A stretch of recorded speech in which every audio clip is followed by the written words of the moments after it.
After logging into your account, you will see Gmail in the upper right-hand corner. You're going to click on it, and that's going to open up your Gmail account.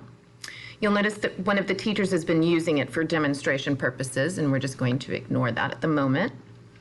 So to email your teacher, you're going to click on Compose, and a small pop-up will appear. From this point, you will type in your teacher's email address.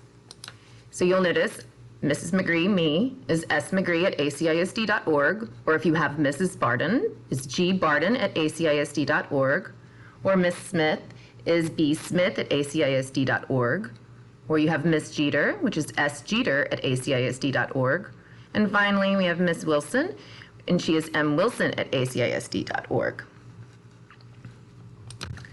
You will simply type in the email address of your teacher where it says to. The subject line is usually a summary of what you are typing about. So for this one, our assignment is to email the teacher. So I could do email to you. And then finally here in the body of the email, this is where you will type your email to us.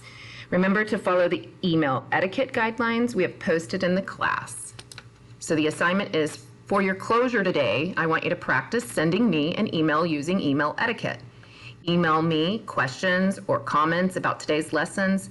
Make sure that you follow the email etiquette. And of course, finally, the most important part is once you do have some information typed in here, you're going to click on Send, and we should be emailing you back.